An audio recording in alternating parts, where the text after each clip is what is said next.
का कोई भी देश हमारे प्रधान सेवक की इस बात को मानने को तैयार नहीं है कि हमारे फौजी चीनी सैनिकों को मारते मारते मरे। केंद्र सरकार की तरफ से जारी विज्ञप्ति में कहा गया कि हमारे फौजियों ने चीन के 40-42 जवानों को मार दिया, तब जा कर के वो मरे।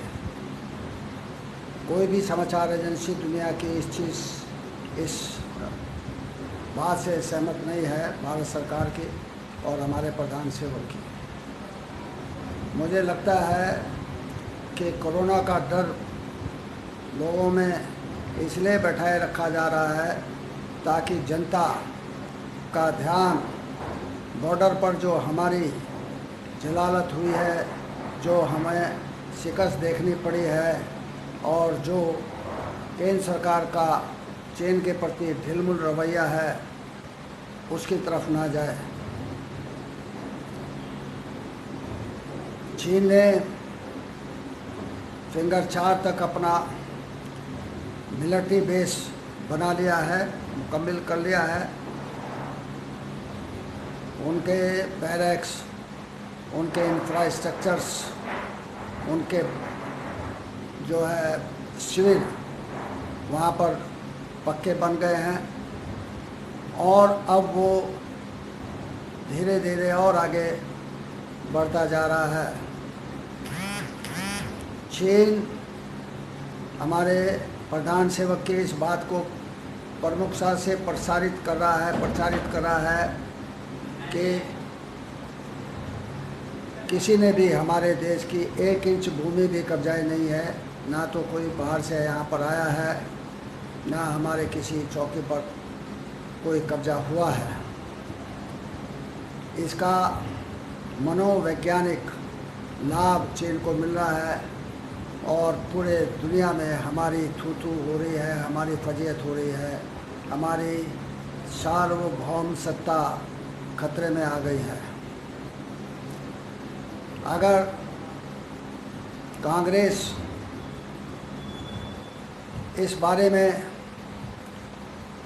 केंद्र सरकार से कोई प्रश्न करती है तो उसके फायर ब्रांड नेता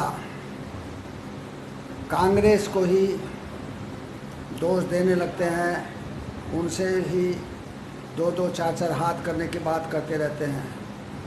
जबकि ये समय है कि केंद्र सरकार विपक्ष को भी अपने साथ ले, अपने विश्वास में ले और चीन का डटकर मुकाबला करे। चीन का नाम लेने से भी जब हमारे प्रधान सेवक डर रहे हैं, घबरा रहे हैं, थर-थर काँप रहे हैं, तो कैसे हम अपने बॉर्डर की, अपनी सीमाओं की रक्षा कर पाएंगे? कैसे हमारी सार्वभौम सत्ता कायम रहेगी? इस पर प्रश्न चिन्ह लग गया है। देशवासियों को सोचना चाहिए कि हमारा ये जो प्रधानमंत्री है, क्या इससे पहले हमने कोई ऐसा प्रधानमंत्री देखा जो इतना दब्बू हो, इतना डरपोक हो? याद कीजिए सन 1962 का वो टाइम जब चीन ने दोस्ती की आड़ में हमला किया तो हमारे प्रथम प्रधानमंत्री पंडित जवाहरलाल नेहरू चुप नहीं बैठे थे, वो चीन से घबराए नहीं थे।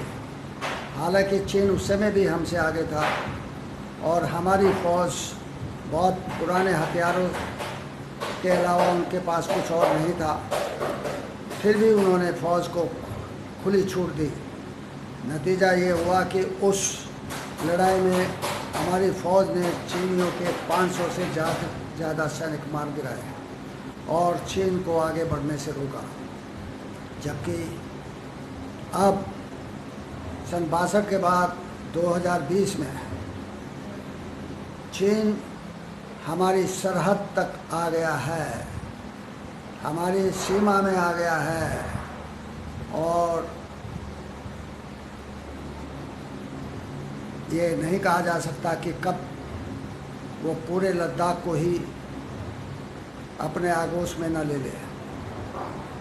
क्योंकि जब हमारे प्रधान सेवक चीन से इतने घबराए हुए हैं कि उसे बात भी नहीं करना चाहते, क्यों? क्या राज है? क्या ये वो इस बात से डरे हुए हैं कि उन्होंने चीन से करोड़ों डॉलर फंड लिया है पीएम कोरोना केयर के लिए? क्या वो इसलिए घबराए हुए हैं कि उन्होंने जब शी जिनपिंग अहमदाबाद आए थे तो उन्हें सोने के झूले में झूला झुलाया था, और अब वो घबरा रहे हैं कि मैं कैसे उनसे दोस्ती के बजाय दुश्मनी की भाषा में बात करूं? लेकिन ये समय किसी से पर्सनल दोस्ती काटने का नहीं है, बल्कि देश की सीमाएं सुरक्षित रखने का है, देश की इज्जत, देश की आबरू, देश का सम्मान, देश का जो है सार्वभौमिकता को सुरक्षित रखने का है। मैं समझता हूँ देशवासियों को सोचना चाहिए कि जो सरकार विपक्ष को साथ लेने के बजाय उस पर हमला करना ही सही समझ रही है और चीन से मुकाबला करने से डर रही है, वो सरकार देश हित में है या नहीं है। हमें ऐसी सरकार पिछले 70 साल में देखने को नहीं मिली। कांग्रेस के तीन प्रधानमंत्रियों ने चीन से लोहा लिया,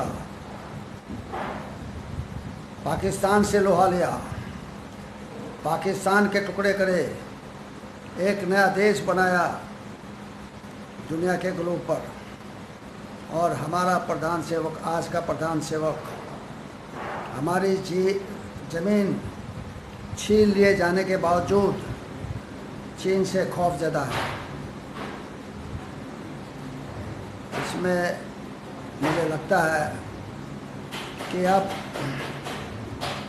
दोबारा से ईस्ट इंडिया कंपनी का समय आ गया है। जैसे सन 1600 में ईस्ट इंडिया कंपनी भारत में आई थी, उसी तरह सन 2020 में चीन भारत में आके भारत पर कब्जा कर सकता है हमारे प्रधान सेवक के रहते हुए।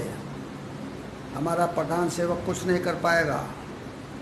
ये लड़ाई नहीं जानता है, ये सिर्फ धोखेबाजी जानता है, ये सिर्फ झूठ बोलना जानता है, ये सिर्फ लोगों को भरमाए रखने में पारंगत है, ये सिर्फ जुमलेबाजी में पारंगत है। तो ऐसा प्रधानमंत्री हमारे देश को कैसे बचाएगा, इस पर सोचना चाहिए। जय भीम, नमो बुद्धाय। आपका मंगल हो।